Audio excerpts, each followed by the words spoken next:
Okay, so I'm making this video because I just realized there's a formula to deck building in Lorcana. I can't wait to show you guys.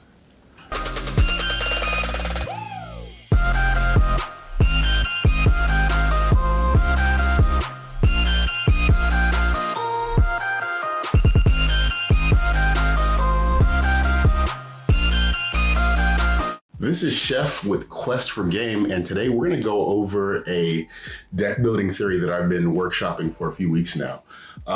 Essentially, there's a way to know if your deck will work, or to know what to compensate to make your deck work better.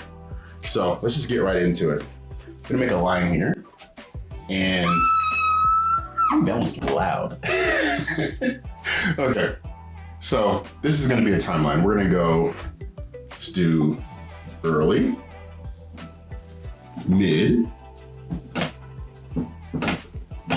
right? And we'll do late. Okay.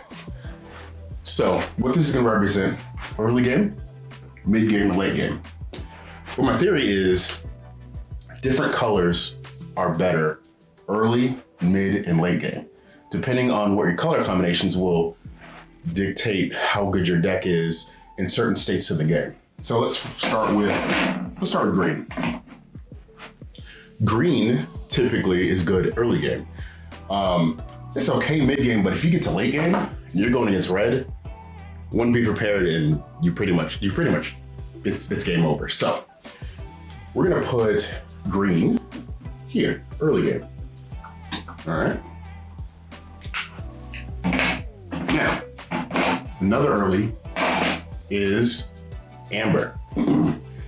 Amber is the same thing. It can flood the board early game. It can get its singers out and start like controlling the board, but mid to late game, it's not as strong. So we're gonna put amber here. Okay. Now we're gonna go to mid game. Mid game, this color is very dominant. We're gonna go with steel. Apparently there's no gray marker, so we're gonna go with black. Right, so we have steel. Then amethyst. Amethyst gives you a lot of cards. Mid-game, it's like you're summoning all of your Merlins, your rabbits. You're getting all of your locations out to draw you cards. Very, very strong. We're gonna put amethyst here. All right. And then that leaves the two.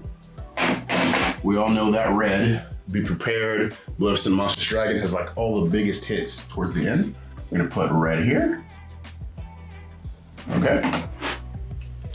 And then last, we have sapphire. Sapphire notoriously loses to decks that spam the board early on.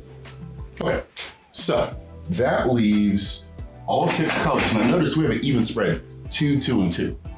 So let's look at the color combinations that we see most common. Most common, we see ruby amethyst, right? Late game, mid game. Now, this is a good deck because late game, it's gonna dominate by blowing out the board. Mid game, it's gonna draw all of its resources to get to end game. Now, means that early game, people can take advantage, but what does red now have? Red has a lot of early board removal and a lot of early board control. We have Brawl, they have Teeth and Ambition, they have basically things that can attack in the first 3 turns. I can just clear the board because their job is to clear the board early game, then go to mid game, draw the resources, then blow you out late game. Now, that's probably the most consistent color pattern. Now, let's look at something that kind of goes against the theory, red-blue. Now, red-blue, we know does not work well early game. If you go against even a emerald amethyst deck, if they just spam the board and just put out like 4 Lilos and everything, the deck will actually lose because it can't compensate for this. So if you actually have a deck that has a weakness earlier mid game, as long as you put in stuff to compensate, like red purple has Brawl, has lots of removal early game, then that'll usher you into the part of the game that you're strongest in.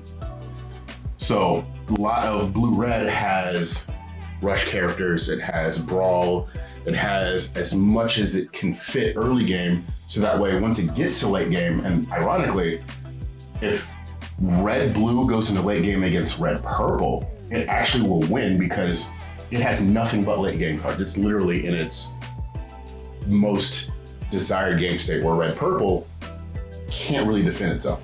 All right, let's look at another popular color combination. We have emerald or amber steel, early and mid game. Early game, it gets out all its singers. Mid game, it starts singing like whole new world everything, and it just stays in there and keeps amping up resources while taking away from their opponent. But if they get to end game and like red comes on the board and they just blow out their board, they pretty much lose. Let's look at the most popular deck, Emerald Steel. Emerald Steel, they get out Bucky, they get out Diablo early game, and they're trying to ramp up as much resources as possible. If you get to end game with them and they blow out the board with red, or they have item control with blue where they're just getting a lot of lore and they're still in the game, that deck can't really come back. That's kind of one of the reasons why it struggles a little bit at in-game, is because if you get there, like, what are they controlling? By then, their opponent has too many resources, it's too much board advantage. Let's see here. We have some people play Emerald Amethyst, same thing. Gets to late game, it typically loses. We have blue purple. A lot of people like to play blurple, but there's actually, I've played this deck and it actually loses to these colors automatically. Even though these colors aren't meta, it just does not have any kind of removal at all. And then we have amber purple. This is a great combination. It's very aggressive, it draws a lot of cards, but if it gets in game, it literally loses. So literally using this map, you can look at any two color combinations and you'll know what its weakness is. Now, how do you compensate for this? You figure out what colors you want to play, figure out its weakness, put in cards to adjust it. So let's say if you want to play these two colors, they're early game, you have to put some mid and late game things in there. Mid probably to give you more resources, and then late to try to clear the board. But the problem is these colors really don't have a lot of board clear. It's all early game. So pretty much if you get past turn 5 with these two colors and you haven't won the game, you're pretty much out of luck. Now, there's another part of this theory that goes into deck building, and I will post a video right after this one. This is going to be part of a new video series called Deck Theory. I love to go over stuff like this, so if you like to see more content like this, please join your channel, and yeah, we'll talk in the next video.